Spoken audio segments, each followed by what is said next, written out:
Não tenho mais a fazer, mas o que posso farei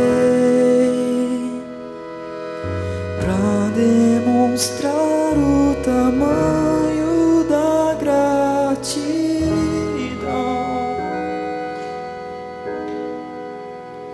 meu Senhor. Meu coração eu te dou, meu Senhor, toda a minha vida te dou. Venho por inteiro, pois encheste todo o vazio. Quero ser o que sonhaste pra mim.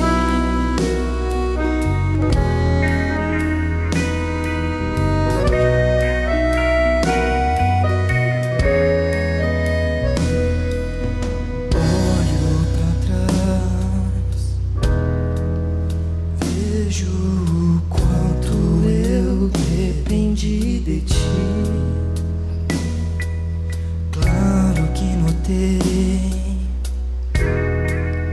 Tu me seguiste até quando eu te deixei.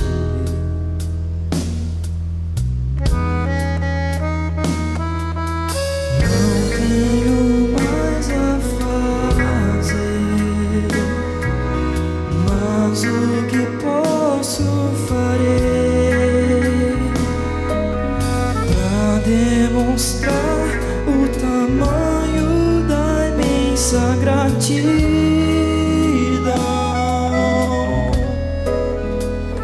meu Senhor.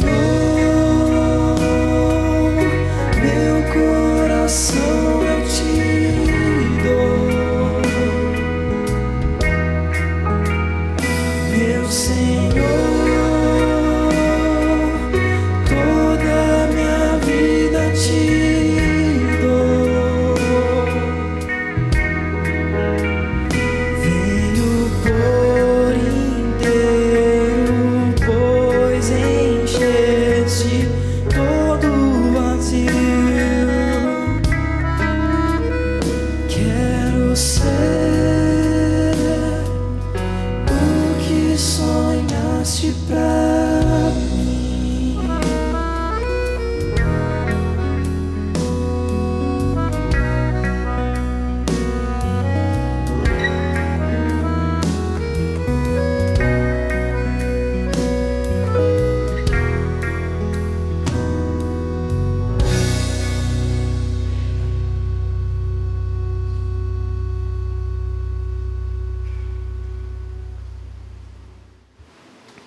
Senhor Deus amado, muito obrigado, Senhor, porque o Senhor nos trouxe até esse lugar.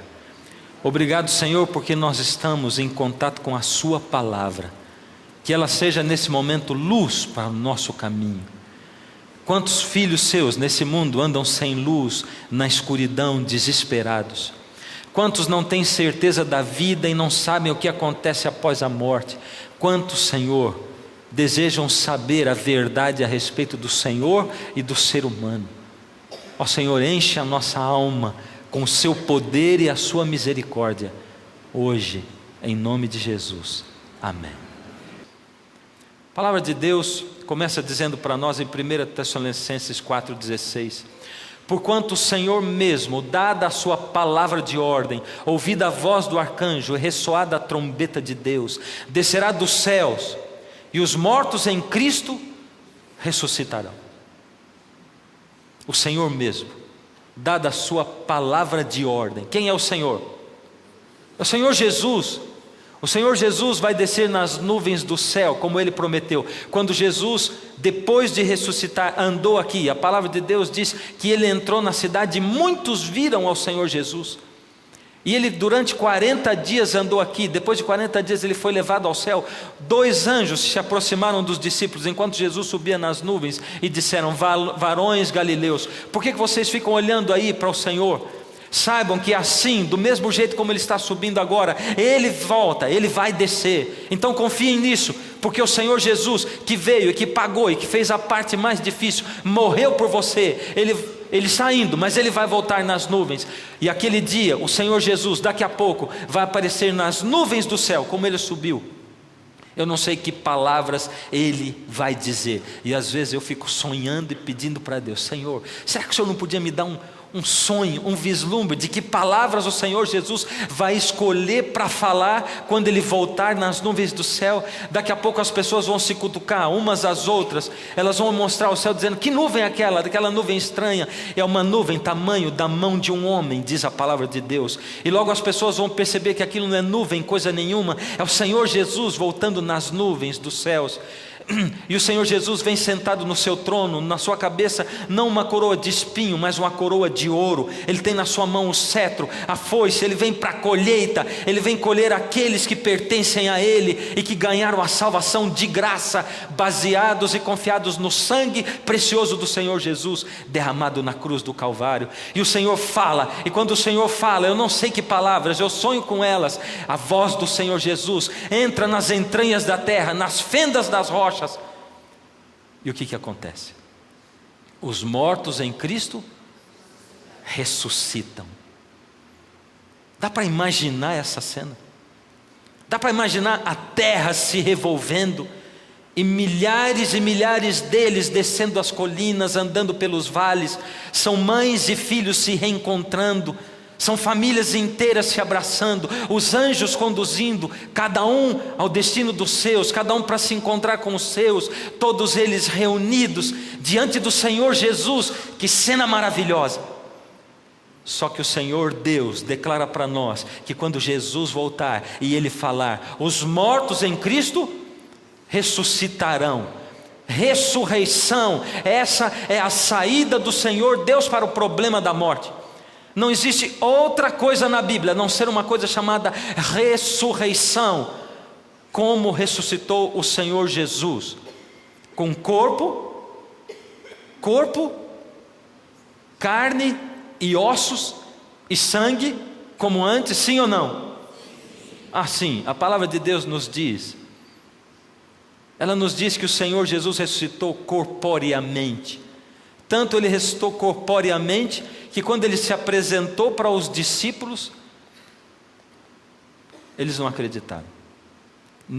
Tomé não acreditou e pediu para o Senhor: Senhor, deixa eu tocar no Senhor. Então toca, Tomé, toca nas minhas feridas. E um espírito não tem ferida e não tem corpo, e Tomé tocou na ferida. Mesmo assim ainda não acreditaram. E Jesus diz: vocês querem ver como eu sou mesmo de carne e osso? Me traz aí alguma coisa para eu comer. Eles trouxeram um peixe e Jesus comeu o peixe para provar para eles que Ele havia ressuscitado. A ressurreição, ela é a saída para tudo. Para que ressurreição? Quando a pessoa morre, o corpo fica na terra e o espírito vai para Deus. Certo ou errado? Certo ou errado? Tem certeza? Eu gosto de perguntar: tem certeza? Porque quando eu pergunto tem certeza, já começa a ter dúvida no meio do povo. Quando a pessoa morre, o corpo vai para a terra e o espírito vai para Deus. Certo ou errado? Hoje você está com certeza quanto a isso. E se o corpo vai para a terra e o espírito vai para Deus, para que ressurreição? Para quê? Quando a pessoa morre, o espírito vai para Deus e a pessoa já está lá no céu, vivendo com Deus. E quando a pessoa morre, o pai diz para o filhinho: a mamãe morreu, mas ela está lá no céu com Jesus. Para que ela vai? Como é que essa pessoa vai voltar a tomar posse do corpo de novo? É isso que acontece? O que acontece? E é isso que nós vamos começar a ver hoje: como Deus criou o ser humano. E de novo a resposta de tudo que a gente pergunta começa a estar sempre, nós temos que começar por onde? Qual o meu livro predileto da Bíblia? Gênesis. E a resposta começa lá no Gênesis. E formou Deus, o Senhor Deus, o homem do pó da terra, e soprou-lhe nas narinas o fôlego da vida, e o homem passou a ser alma vivente. Olha só como é que Deus fez. O que é alma? A Bíblia mesma explica o que é alma. Gênesis 46, 27. E os filhos de José, que lhe nasceram no Egito, eram 2. Todas as pessoas da casa de Jacó que vieram para o Egito foram 70 almas. 70 almas. Quer dizer que quando José veio do Egito com a família dele, ele veio acompanhado de 70 almas. É assim? Não, não é. A Bíblia não está falando isso. Está dizendo aqui, 70, todas as pessoas da casa de Jacó que vieram foram 70 almas. 70 almas. A alma é imortal. O que a Bíblia diz a respeito da alma? Eis que todas as almas são minhas. Deus está dizendo em Ezequiel 18:4. Como o é a alma do Pai, assim também é a alma do Filho. A alma do Filho é minha. A alma que pecar, essa morrerá. Uau! Então a palavra de Deus está dizendo que a alma não é imortal, porque a alma que pecar, José trouxe a família, pessoas, 70 o quê? Almas, 70 almas, 70 pessoas, e está dizendo que a alma que pecar, essa morrerá. Então, será que a Bíblia está querendo me dizer, ou ela está me dizendo que a alma é uma pessoa, ou seja, uma pessoa é uma alma? Será que é isso? Sim ou não? Sim. Tem certeza? Vamos continuar pesquisando a Bíblia. Qual foi o material que Deus utilizou para criar o ser humano? Que coisa interessante, a Bíblia diz que Deus criou o homem do pó da terra e soprou nas suas narinas o fôlego de vida. Então nós vemos na terra, a terra tem quanto por cento de água? E 30% de outros materiais. 70% do planeta Terra é de água. E no corpo humano, qual é a porcentagem de água? 70%, e os outros 30% de outros componentes. Quais são os outros componentes que estão? Os 30% restantes são formados de oxigênio. 65% do nosso corpo, ou desses 30%, é de oxigênio. Carbono 18%, hidrogênio 10%, nitrogênio 3%, cálcio 2%, potássio 0,35%, e o restinho que sobrou de outros componentes. Deus é maravilhoso mesmo, é ou não é? O Senhor Deus é maravilhoso. Se Ele arrancou o homem do pó da terra, e a terra tem 70% de água, Ele diz: eu vou botar 70% de água no corpo humano também, e o resto que sobrar, 30%, está aí. E você encontra todos esses componentes na terra também. Por isso que quando você planta um vegetal, uma fruta, um grão aqui, e você encontra ferro no feijão, você encontra cálcio no não sei o que, e assim por diante, que eu não sei mesmo. Mas as plantas têm todos esses componentes, e quando você come, você vai repondo, você repõe tudo isso aí. O Senhor Deus é maravilhoso. Deus formou o homem do pó da terra e soprou nas suas narinas o fôlego da vida, e o homem foi feito, ele foi feito alma vivente. Olha só, se a gente pudesse colocar um filminho e Deus se aproximasse, fizesse o homem e soprasse, e o homem, alma vivente. Uau, alma vivente. Isso quer dizer o seguinte, vou chamar vocês para fazerem algumas contas matemáticas comigo. 1 mais 2 igual a? Gente, vocês são muito bons de matemática. 1 mais 2 igual a 3. Eu não vou muito além disso não, porque eu não sou bom de matemática. 1 mais nada igual a? Acertaram? De novo? Que maravilha. Nada mais 2 igual a? 2. Também acertaram? Que maravilha. Por que eu estou fazendo essas continhas? Vamos ver. Então vamos comparar.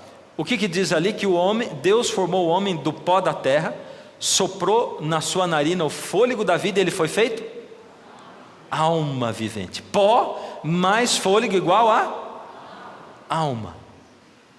Quando falta o fôlego de vida, o pó mais nada, porque o fôlego saiu, isso é igual a quê? É igual a pó. Acertaram? E se a gente tivesse só o fôlego da vida e não tivesse o pó, seria igual a quê? Igual a fôlego. E o que é esse fôlego? Fôlego é igual a espírito. Certo ou errado? Certo ou errado? Certo, fôlego é igual a espírito. O que é esse espírito? A Bíblia nos fala o que é esse espírito. E a Bíblia diz o seguinte: espírito na Bíblia tem duas palavras usadas. O Antigo Testamento foi escrito em hebraico e pequena parte em aramaico, e o Novo Testamento foi escrito em grego. Por isso, quando fala a palavra espírito na Bíblia, lá no hebraico o termo é nefesh, e quando fala grego o termo é pneuma. Os dois querem dizer a mesma coisa. Pneuma está ligado com o quê? O Senhor Deus diz assim: o que volta para Deus, e o pó volte para a terra como era, e o espírito volte para Deus que o deu. Aqui é que está o segredo. O homem, ele é pó, corpo, mais espírito, fôlego da vida, e ele é uma alma vivente, e alma é uma pessoa. Por isso que quando a gente batiza alguém, a gente diz: olha, hoje se batizou uma alma, uma pessoa, um ser humano. Você entende isso? Agora, a Bíblia de Deus, lá em Eclesiastes 12:7, está dizendo que quando o homem morre, o pó volta para a terra, mas o fôlego, que a Bíblia diz que é espírito, volta para Deus. Certo? Certo ou errado? Pneuma tem uma ligação interessante, porque pneuma, ela é sopro, ar, vento. E a gente tem algumas palavras em português. Por exemplo, pneumonia. Por que é pneumonia? Porque é problema no pulmão, e ali tem ar. E aquele que a gente bota no carro para rodar é o que? O pneu. Por que ele chama pneu? O que ele tem dentro dele? Ele tem ar. Isso é origem grega. Essas palavras são origem grega. Então Deus disse que o espírito que volta para Deus, esse espírito tem consciência? Será que ele tem consciência? Sim ou não? Certeza? Você tem certeza? A Bíblia tem que responder. Eclesiastes 9:5. Porque os vivos sabem que hão de morrer, mas os mortos não sabem de coisa alguma, nem tampouco têm eles recompensa, porque a sua memória jaz no esquecimento.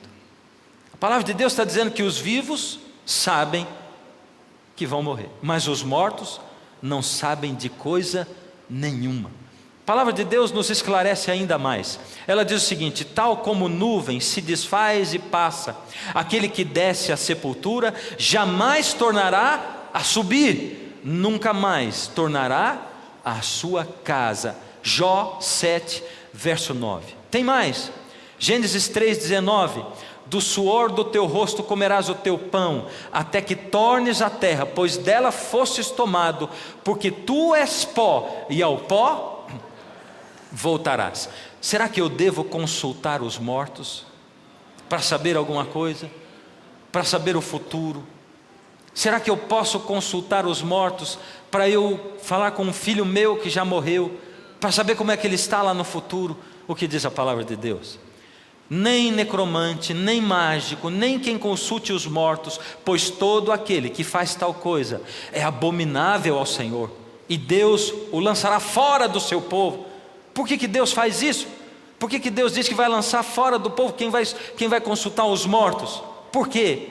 Porque se o espírito é ar, é fôlego, é sopro, e ele não tem consciência, o ato de morrer, ele é o contrário do ato de criar.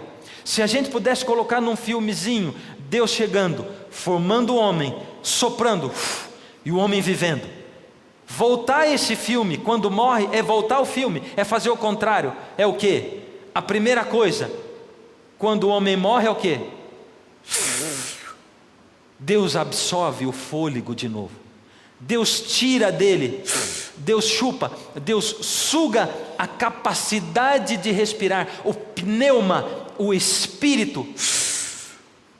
Toma, você não tem mais capacidade de viver.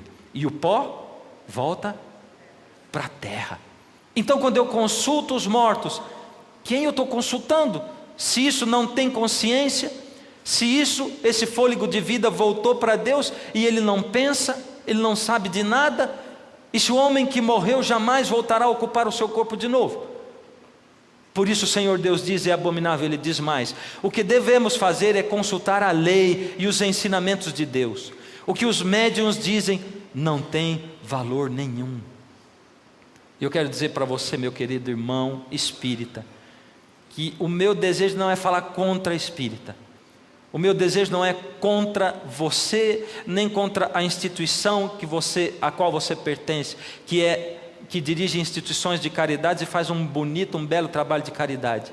Contudo, eu só estou aqui para falar o que a Bíblia diz. E se a Bíblia diz isso, eu preciso falar de coração o que diz a palavra de Deus. Porque você nunca vai poder olhar para mim e dizer: você tinha um programa na TV, Jesus voltou, e olha só, você não me falou a verdade. Eu tenho que mostrar para você a verdade. E a verdade é dura quando ela vai contra aquilo que a gente acredita. Mas se existe alguém sincero e que procura a verdade, a palavra de Deus diz que a verdade liberta. A verdade liberta. E se você deseja liberdade de verdade, creia na verdade de Deus, a palavra de Deus. É isso que a Bíblia está dizendo. Que disse Deus que aconteceria com o homem se o homem pecasse? No dia em que dela comeres, certamente morrerás. O que Deus disse mesmo? Letras garrafais. Certamente morrerás. Quando? No dia. O que a serpente disse que aconteceria se o homem pecasse? A serpente disse: certamente não morrerás. Leia lá, Gênesis 3:4. Deus disse: certamente morrerás. A serpente disse: certamente não morrerás. Dá para você entender claramente o que a palavra de Deus está dizendo? Que o Senhor Deus está dizendo para você e para mim? Resultado, a palavra de Deus diz: portanto, assim como por um só homem entrou o pecado no mundo, e pelo pecado a morte, assim também a morte passou a todos os homens, porque todos pecaram. A morte passou para quem? Todos os homens. A morte passou a todos os homens. Lázaro é o exemplo disso. Pense bem, quando o Senhor Jesus ressuscitou a Lázaro, Ele esperou 4 dias para ir acudir Lázaro. Ele foi avisado, e ele disse: Lázaro, a doença dele não é para a morte. E os discípulos disseram: puxa, se Jesus está dizendo que não é para a morte, maravilha. Demorou 4 dias, e quando ele chegou lá, o Lázaro estava morto. O que deve ter passado na cabeça dos discípulos, das irmãs de Lázaro? No caminho Jesus tinha dito assim: o nosso amigo Lázaro dorme, mas eu vou para acordá-lo. Jesus comparou a morte com um sono. Ele está dormindo, mas eu vou para acordá-lo. E quando Jesus chegou, fazia 4 dias, para ninguém ter dúvida de que Lázaro estava morto sim, e de que Jesus era capaz de reviver um morto. E por isso ele tinha dito: a doença dele não é para a morte, porque eu sou a vida. E quando Jesus chegou, ressuscitou Lázaro. E você sabe quantos relatos tem na Bíblia dizendo o que Lázaro contou para as pessoas do que existe no outro mundo e no paraíso? Nenhuma. Não tem registro de ele ter falado nada. E eu vou dizer para você, com sinceridade de coração, se eu fosse Lázaro, e eu tivesse ressuscitado, e eu tivesse morrido, e há 4 dias eu estivesse no paraíso com Deus, eu ia ficar muito triste que Jesus tivesse me ressuscitado para me trazer de volta para esse mundo de pecado e de dor. Muito triste com Jesus. Depois de 4 dias no paraíso, Jesus diz assim: Lázaro, sai daí do paraíso e vem para fora. Eu, Lázaro, sou obrigado a vir, sofrer de novo e morrer nesse mundo. Mas o Senhor Deus, o Senhor Jesus, esclarece para nós o que é para nos libertar. Ele diz: eu sou o caminho, a verdade e a vida. Aquele que estiver morto, eu sou a ressurreição e a vida. Se crer em mim, ainda que estiver morto, viverá. É isso que vai acontecer.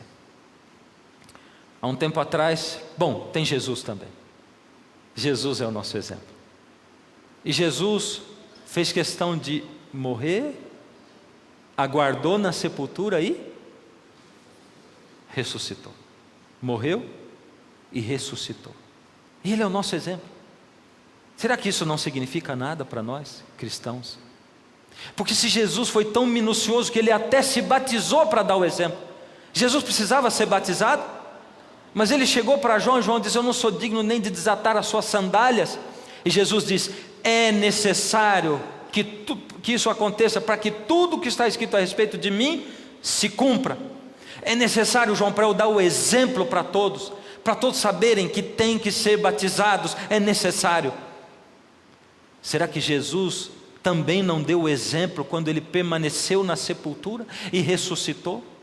E alguns dizem assim: sim, mas Jesus esteve com o ladrão da cruz no paraíso, porque o ladrão estava ali morto, estava ali quase morrendo, e ele olhou para Jesus e disse: Senhor, lembra-te de mim quando entrares no teu reino. E Jesus disse: na verdade te digo que hoje estarás comigo no paraíso. Primeiro lugar, o que não existe em nenhum manuscrito, nenhum. Então é na verdade te digo, hoje estarás comigo no paraíso. Só que naquela época não tinha acentuação, não tinha vírgula, ponto, não tinha nada. E se eu mudar o ponto, a vírgula, muda tudo. Na verdade te digo, 2 pontos, estarás comigo no paraíso. Mudou ou não mudou?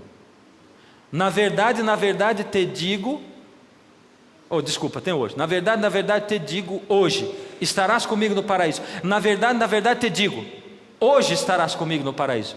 Sentido diferente ou não? E como que eu sei que Jesus não esteve com ele no paraíso? Simples, porque quando o Senhor Jesus apareceu para Maria no sepulcro, e ela foi para abraçar Jesus, o Senhor disse: Maria, não me toque, porque eu ainda não subi para o Pai. Por isso Jesus não esteve com o ladrão no paraíso, e o que ele quis dizer foi: na verdade te digo, hoje estarás comigo no paraíso. Foi isso que ele falou. A palavra de Deus diz assim: porquanto o Senhor mesmo, dada a sua palavra de ordem, ouvida a voz do arcanjo, e ressoada a trombeta dos céus, de Deus, descerá dos céus, e os mortos em Cristo ressuscitarão primeiro. É isso que diz a palavra de Deus.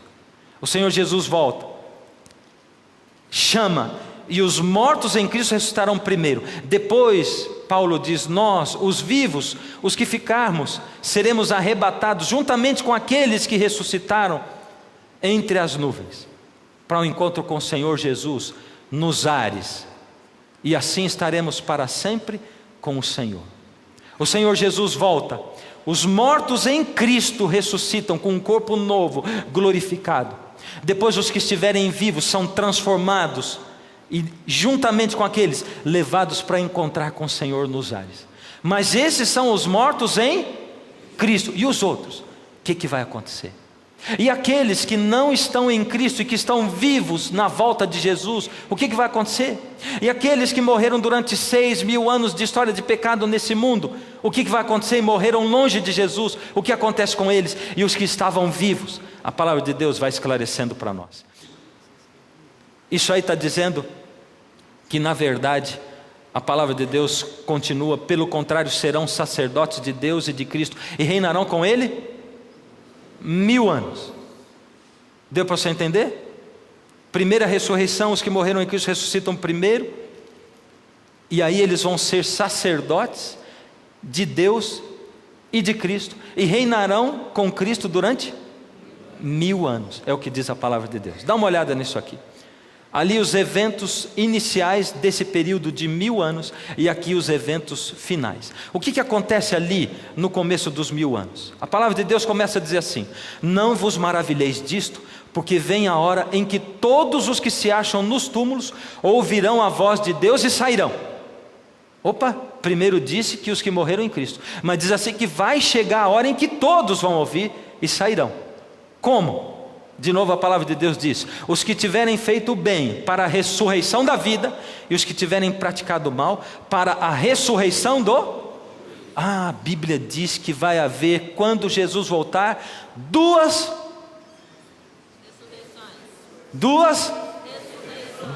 ressurreições: a ressurreição da vida e a ressurreição do juízo, a ressurreição da morte. Ressurreição da vida é uma. A ressurreição da vida acontece quando mesmo? na volta de Jesus, como disse o outro texto. Mas vamos ver, vamos continuar vendo. 2 ressurreições, a da vida e a da condenação. Então será de fato revelado, segundo Tessalonicenses 2:8, o iníquo, a quem o Senhor matará com o sopro de sua boca e destruirá pela manifestação da sua vinda.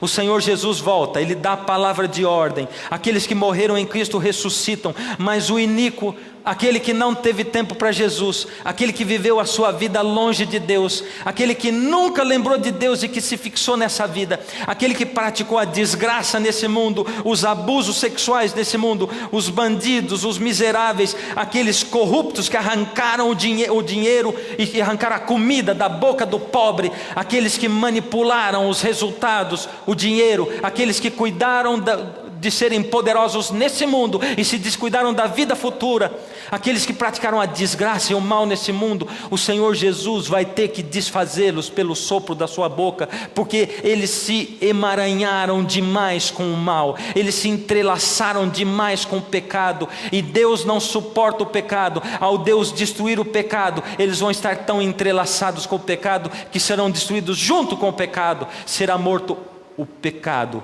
e o pecador serão aniquilados. É isso que vai acontecer. Deus está doido para acabar com a injustiça desse mundo. Deus está doido para acabar com os abusos sexuais desse mundo. Deus está doido para acabar com a miséria, com as guerras, com os desmandos políticos injustos desse mundo. E é dessa maneira que o Senhor Jesus vai fazer, mas Ele não faz nada sem antes avisar para você e para mim. E é por isso que isso está escrito na Bíblia. Deus está dizendo, o Senhor Jesus está dizendo: se prepare, porque eu estou voltando. Lembra das profecias no outro programa? Lembra dos sinais da volta de Jesus? Agora prepare-se, por favor, porque olha, eu estou dizendo para você como é que vai acontecer. É desse jeito. 1000 anos, o milênio começa. O que acontece lá no início dele? Jesus volta. E depois, os justos, vamos ler junto. Depois disso, o que acontece? Os ímpios morrem. Lá embaixo, os vivos, justos, são transformados.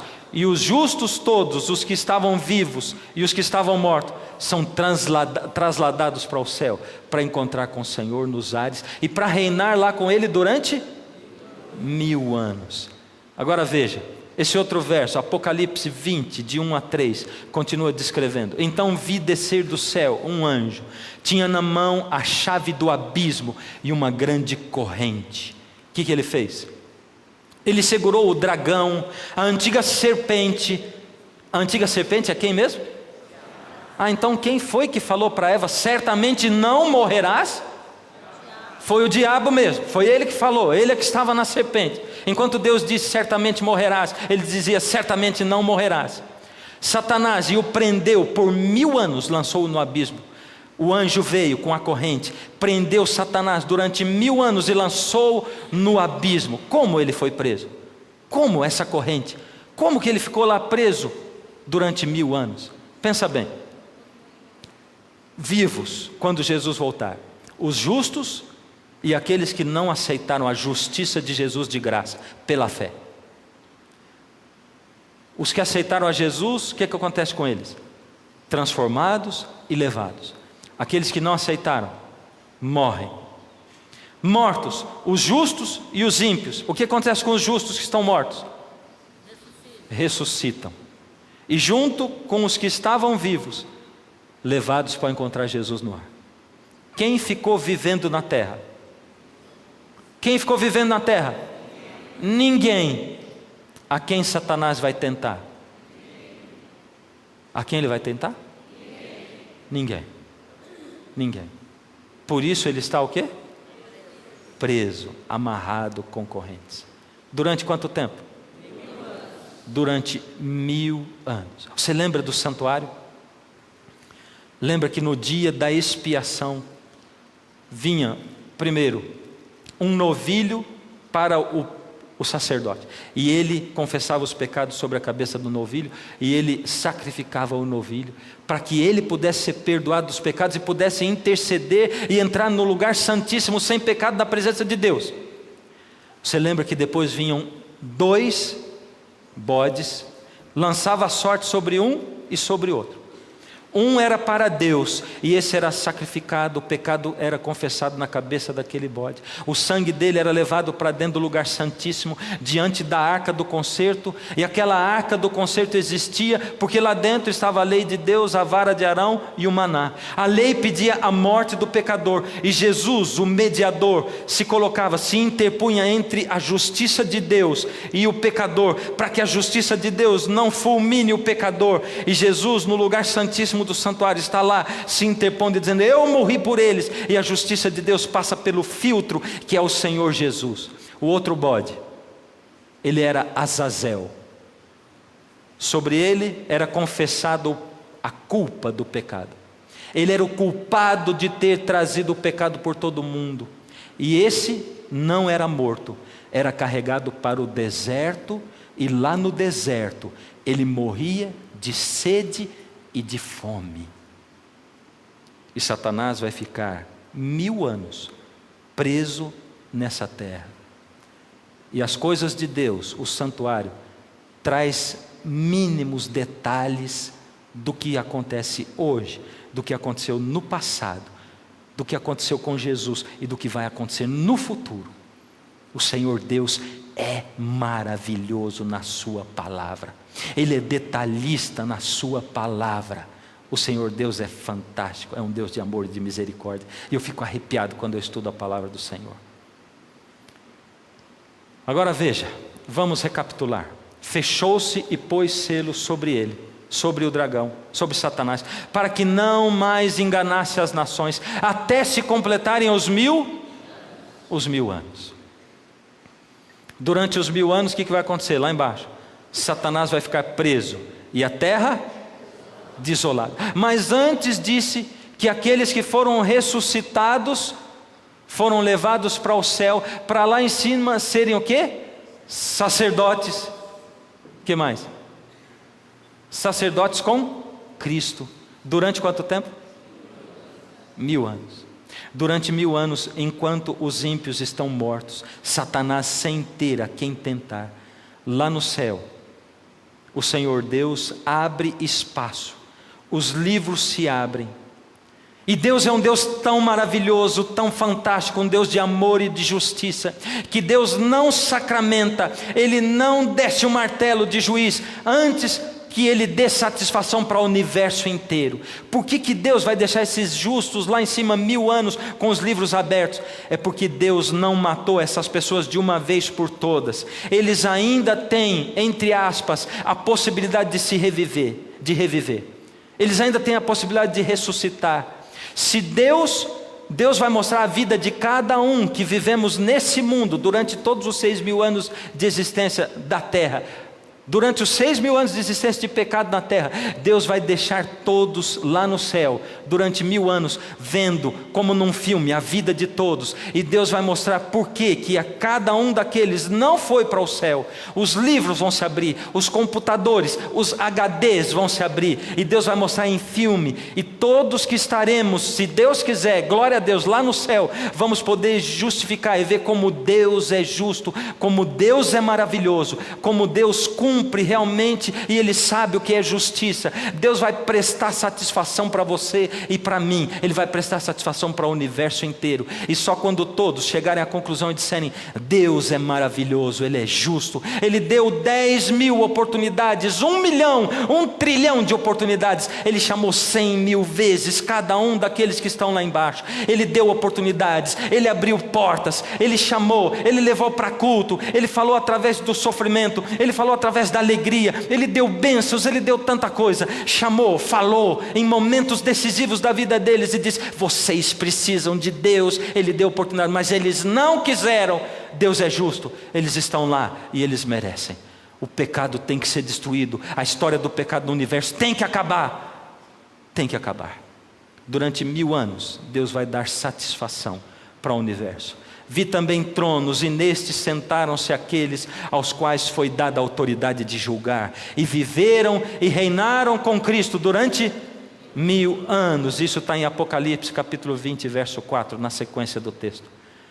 20, verso 4. É claro, a palavra de Deus é clara, é lúcida como água. Vi também a cidade santa, a nova Jerusalém, que descia do céu, da parte de Deus, ataviada como noiva adornada para o seu esposo. Depois que se completaram os 1000 anos, o que acontece? João vê o quê? A nova Jerusalém descendo do céu, como noiva arrumada para o seu esposo. Quem está lá dentro da cidade? Quem está lá dentro? Os salvos? Quem são os salvos? Quem são os salvos? Ah, se você não desejar isso. E sabe, a gente pensa, o dia que eu comprar a minha casa, o dia que eu comprar o meu carro, o dia que eu me formar, a gente diz, é muito orgulho dizer que eu vou estar entre os salvos. Eu, pela graça de Jesus, porque eu não tenho nada para merecer isso, eu vou estar lá, descendo naquela cidade gloriosa, com o Senhor Jesus, o Cordeiro. É isso que vai estar acontecendo. E esse verso da Bíblia, Apocalipse 20, de 7 a 9, a sequência diz o seguinte: quando, porém, se completarem os 1000 anos, Satanás será solto da sua prisão, e sairá a seduzir as nações que há nos 4 cantos da terra. E diz mais, Gog e Magog, a fim de reuni-los para a peleja. O número desses é como a areia do mar. Marcharam então pela superfície da terra. Quem Satanás vai tentar agora e reunir? Quando a nova Jerusalém desce de novo. A palavra de Deus tinha dito que vai chegar a hora em que todos ouvirão a voz de Deus e ressuscitarão. Um para a ressurreição da vida e outros do juízo. Quando volta a nova Jerusalém, aí está dizendo que vai ter gente na terra depois dos 1000 anos, vão ressuscitar, e o Senhor Deus vai deixar com que eles voltem de novo, para ver a nova Jerusalém chegar. Essa é a segunda ressurreição, e Deus tinha dito, bem-aventurado e santo aquele que tem parte na primeira ressurreição, e diz ali, e sitiaram o acampamento dos santos, e a cidade querida desceu, porém, fogo do céu e os consumiu. Desceu fogo do céu e os consumiu. Você acha que Deus é um Deus de amor, deixando descer fogo do céu e consumir essas pessoas? É um Deus de amor e de justiça e de bondade. Nós somos reclamões mesmo, né? A gente diz, por que Deus não faz alguma coisa? Deus vai fazer alguma coisa. E Deus está dando oportunidade para você e eu sabermos em que momento nós vivemos. Ele dá oportunidade para sabermos na sua palavra como acontece a vida e a morte e como Ele planejou o nosso futuro. Como Jesus morreu e ressuscitou e pretende ressuscitar a todos nós. O Senhor Deus, Ele quer acabar com o pecado, para acabar a injustiça. Ele não quer que ninguém se peca, senão que todos se arrependam. E Ele está chamando, está falando, o Evangelho está sendo pregado. Ele colocou na sua palavra, Ele está dizendo 1 milhão de oportunidades. Depois de tudo, como se não bastasse, Ele vai levar ainda os salvos para o céu 1000 anos. E vai dizer, olha, eu estou dando satisfação para vocês saberem que eu não consumo tudo, sem que vocês digam, Deus é amor, Ele é justiça, Ele é misericórdia. Esse é o Deus que nós temos. Deus está chamando você, filho, filha, com amor, com misericórdia, com bondade. Deus é tão longânimo. Um pai bonzinho demais, ele perde as rédeas dos filhos. Ele tem que educar. Deus está dizendo, filho, eu estou mostrando o caminho, eu estou gritando para você, por misericórdia, filho, o que você está fazendo da sua vida? Estuda a minha palavra, não se apegue a tradições, não se apegue a religiões. E eu estou dizendo aqui para o povo da minha igreja, os adventistas do sétimo dia, não se apeguem às tradições da igreja adventista, não se apegue à religião dessa igreja, apegue-se à Bíblia. Vai pesquisar a Bíblia para ver se a Bíblia, se o que está sendo ensinado por pastores dessa igreja está de acordo com a Bíblia. E faça isso você, meu querido irmão, de qualquer outra religião, cristã ou não cristã. Vai ser que nem os reis, os magos do Oriente que estudaram a Bíblia e foram visitar Jesus. Eles não eram judeus, mas eles estudavam as escrituras das outras religiões. E eles foram e receberam ao Senhor Jesus, o Salvador desse mundo. Mesmo que você não tenha tanta fé na Bíblia, vai estudar, para depois você pelo menos poder dizer: eu estudei e não acreditei. Mas você por acaso tem medo de ser tocado pela Bíblia? Tem medo de ser tocado pelo Senhor Deus, o Criador desse mundo, o consumador das coisas desse mundo? Você tem medo de se aproximar de Deus e Ele tocar a sua vida e realmente dar sentido a essa vida? Você tem medo? Não tenha medo, porque o Senhor quer restaurar você, Ele quer libertar você, e conhecereis a verdade, e a verdade vos libertará. O Senhor Deus, hoje, está gritando para você e dizendo: filho, filha, eu fui preparar lugar na casa do meu Pai, eu estou voltando. Creia em mim. Não fique perturbado com seu coração, descanse, olhe para os problemas desse mundo e saiba que eu estou com você no vale da sombra da morte. O Senhor Deus é assim maravilhoso. E hoje, eu quero chamar você e dar condições a você, você que nunca veio aqui à frente, você que nunca entregou a vida publicamente ao Senhor Jesus, você que um dia entregou a vida ao Senhor Jesus, mas se afastou dele, o Senhor Jesus vai chamar você para se entregar, para vir aqui.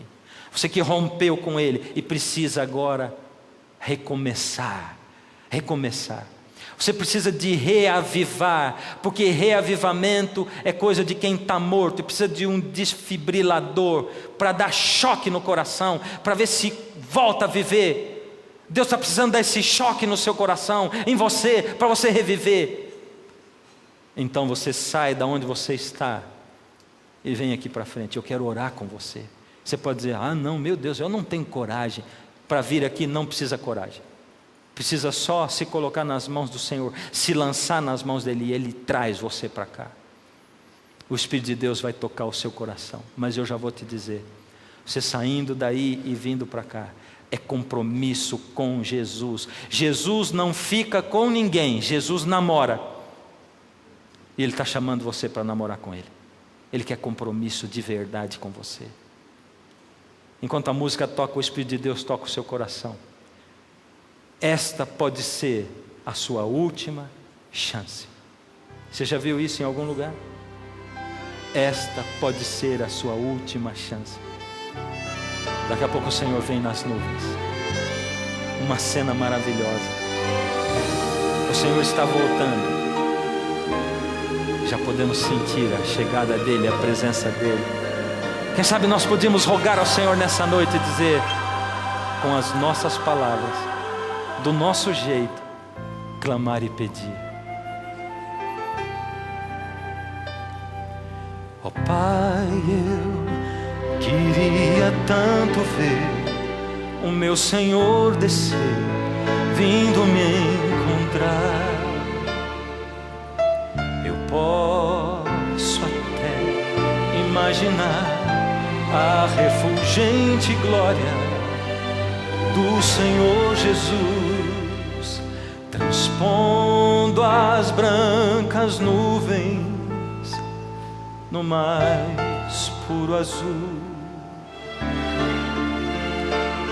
onde nem sul nem norte existirá, e em meio a lágrimas, sorrisos de alegria e de prazer.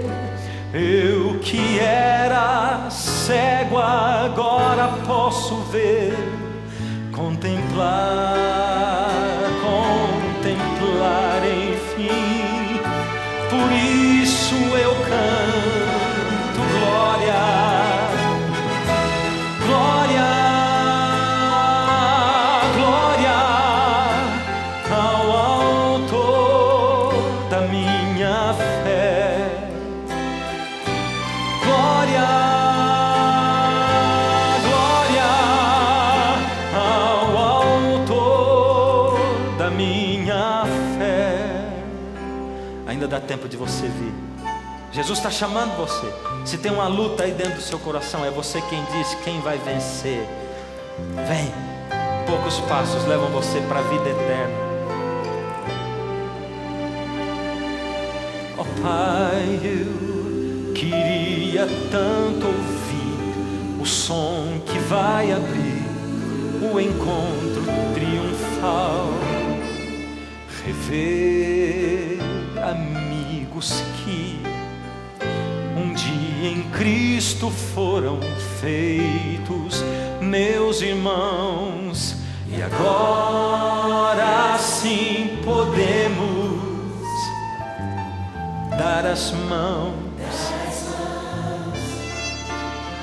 pois temos todos somente um só Senhor. E eis o consolo que envolve a minha vida, o meu Senhor Jesus, que foi morto, sim, naquela cruz, voltará, enfim. Por isso eu canto glória, glória, glória ao Autor da minha fé. Glória, glória ao Autor da minha fé. Esses são os últimos segundos que você tem tempo para sair daí e vem para cá. Quem sabe essa é a sua última chance. Quem sabe o Senhor está indicando o caminho agora. É a última vez que Ele chama você. É momento de vir agora. Não dá tempo para deixar para depois. E nós vamos poder sonhar com aquele dia enquanto vamos nos unir com os anjos e cantar um coro mais ou menos assim: glória ao Senhor, glória ao Senhor, glória ao Senhor, o Autor da minha fé. Glória ao Senhor, glória ao Senhor, o Autor da minha fé. Glória ao Senhor, glória ao Senhor, glória ao Senhor, o Autor da minha fé. Glória ao Senhor, glória ao Senhor, o Autor da minha fé.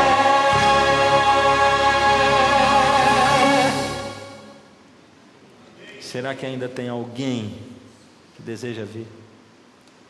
Alguém? Uma pessoa? Será? Será que você ainda está precisando aceitar Jesus? Esse é o último momento. Quando ela chegar na frente, eu tenho que orar. Por isso você tem tempo enquanto ela não chegou aqui. É hora agora. É o momento. Amém.